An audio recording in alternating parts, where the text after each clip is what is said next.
Assalamualaikum warahmatullahi wabarakatuh. Saya Nora Syifa dari Universitas Yarsi, jurusan Akuntansi semester 5.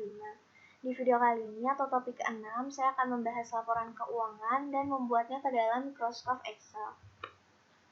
Sebelumnya, laporan keuangan adalah laporan secara sistematisasi atau keadaan keuangan serta perusahaan dan merupakan sumber informasi keuangan kepada pihak yang membutuhkan, baik pihak internal maupun pihak eksternal. Laporan keuangan memiliki tujuan yang pertama, menyajikan informasi yang menyangkut posisi keuangan, kemudian untuk memenuhi kebutuhan bersama sebagian besar, dan yang terakhir untuk menyatakan apa yang telah dilakukan manajemen. Kemudian, laporan keuangan dapat diidentifikasikan secara jelas dari informasi yang diperoleh oleh suatu perusahaan, di mana prinsip penyusunan laporan keuangan itu ada dua.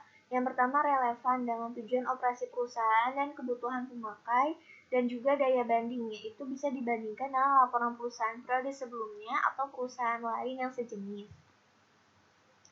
Jenis-jenis dan bentuk laporan keuangan menurut Standar Akuntansi Keuangan atau SAK itu meliputi neraca, kemudian perhitungan laba rugi, laporan perubahan posisi keuangan, laporan arus kas, dan juga catatan atas laporan keuangan.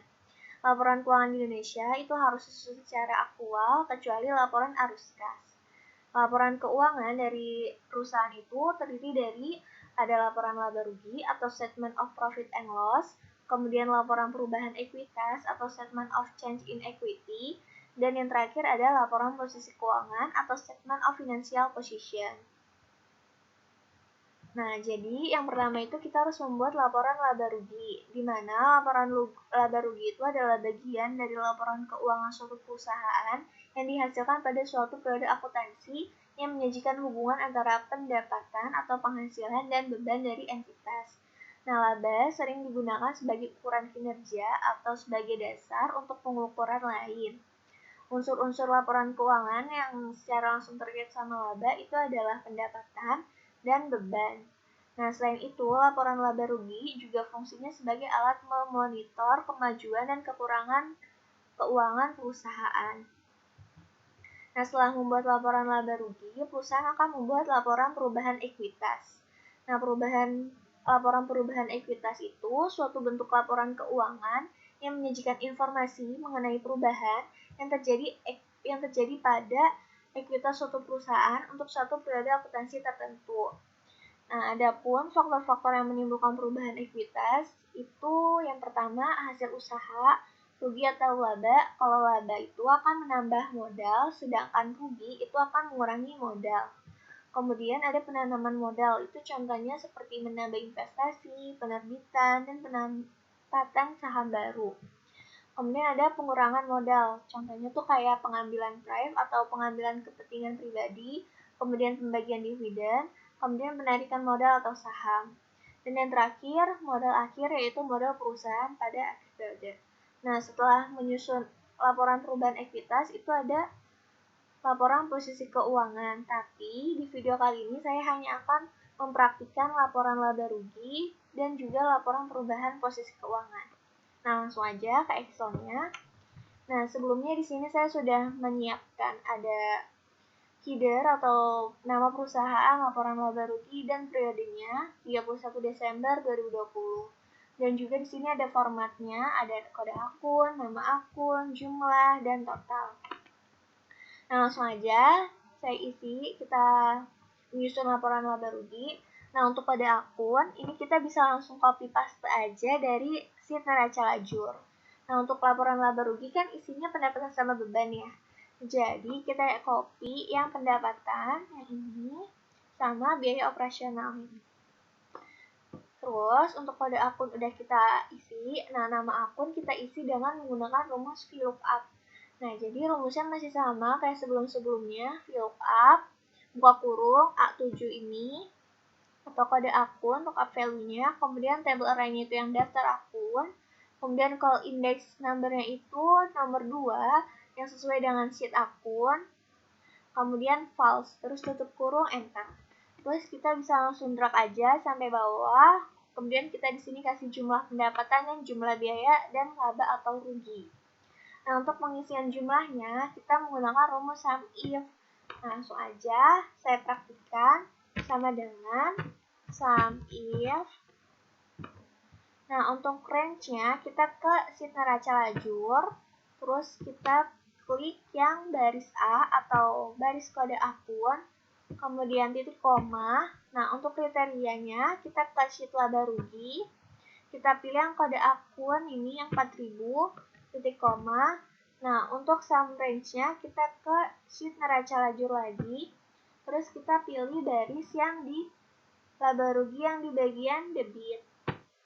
Kemudian tutup kurung, terus kita jumlahin atau kita tambah sama yang di laba rugi bagian kredit. Nah, rumusnya kan masih sama ya. Jadi kita bisa langsung copy aja nih. Kita copy sampai yang A7. Kita copy, terus kita paste. Nah, terus titik koma, kita pilih yang laba rugi bagian kredit. Terus tutup kurung, enter. Nah, ini udah, bisa langsung kita drag aja ke bawah. Kemudian kita hapus. Nah, di sini kan udah terlihat ya jumlah dari masing-masing akun. Terus kita totalin aja yang jumlah pendapatannya itu menggunakan rumus sum. Langsung sama dengan sum. Kita klik nih yang pendapatan sampai dengan HPP barang. Tutup kurung, enter. Nah, ini jumlah pendapatannya sebesar 85 juta. Kita jumlahin juga yang jumlah biaya. Menggunakan rumus sum juga. Kita klik yang biaya operasional sampai dengan beban lain-lain. Oke, enter. Nah, untuk laba ruginya, itu kan rumusnya itu untuk mengetahui laba atau rugi, pendapatan dikurang biaya ya. Jadi kita bisa langsung aja nih sama dengan pendapatan dikurang biaya. Nah, ini kan positif ya, sebesar 70.500.000, artinya perusahaan mengalami laba sebesar 70.500.000. Nah, laba ini harus sesuai dengan yang di neraca lajur yang udah kita susun, sebesar 70.500.000. Nah, laba rugi udah, kita udah mengetahui labanya. Kemudian kita membuat laporan perubahan ekuitas. Nah, di sini saya udah menyusun formatnya juga, ada kode akun, nama akun, jumlah, dan total. Kode akun sama, tinggal kopas dari neraca lajur. Nama akun pakai rumus VLOOKUP, masih sama kayak tadi. Kemudian untuk jumlahnya kita menggunakan rumus SUMIF. Jadi kita langsung aja sama dengan SUMIF. Untuk range-nya kita ke sheet neraca lajur, kita pilih lagi yang baris A,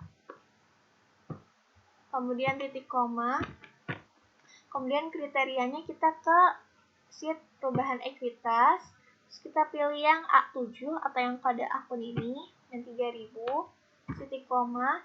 Nah, untuk sum range-nya kita ke sheet neraca lajur lagi, terus kita pilih yang di neraca bagian kredit. Nah, habis itu kita tutup kurung, terus kita kurangin sama yang di neraca bagian debit. Jadi kita copy aja nih dari SUMIF sampai dengan A7.